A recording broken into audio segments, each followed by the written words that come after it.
The Lost Button. Frog and Toad went for a long walk.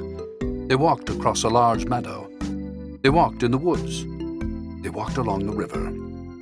At last they went back home to Toad's house. "Oh, drat," said Toad.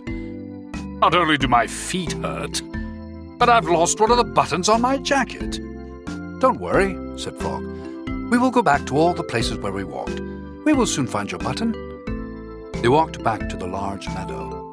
They began to look for the button in the tall grass. "Here is your button," cried Frog. "That is not my button," said Toad. "That button is black. My button was white." Toad put the black button in his pocket. A sparrow flew down. "Excuse me," said the sparrow. "Did you lose a button? I found one." "That is not my button," said Toad. "That button has 2 holes. My button had 4 holes." Toad put the button with 2 holes in his pocket. They went back to the woods and looked on the dark paths. "Here is your button," said Frog. "That is not my button," cried Toad. "That button is small." "My button was big." Toad put the small button in his pocket. A raccoon came out from behind a tree. "I heard that you were looking for a button," he said. "Here is one that I just found." "That is not my button," wailed Toad. "That button is square. My button was round." Toad put the square button in his pocket. Frog and Toad went back to the river. They looked for the button in the mud. "Here is your button," said Frog.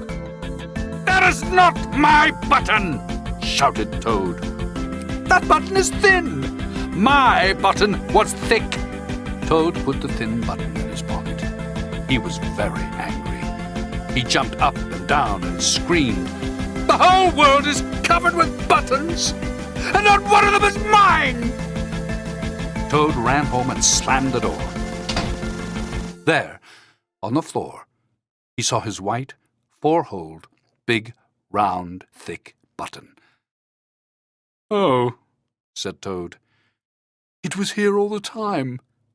What a lot of trouble I've made for Frog." Toad took all of the buttons out of his pocket. He took his sewing box down from the shelf. Toad sewed the buttons all over his jacket. The next day, Toad gave his jacket to Frog. Frog thought it was beautiful. He put it on and jumped for joy. None of the buttons fell off. Toad had sewed them on very well.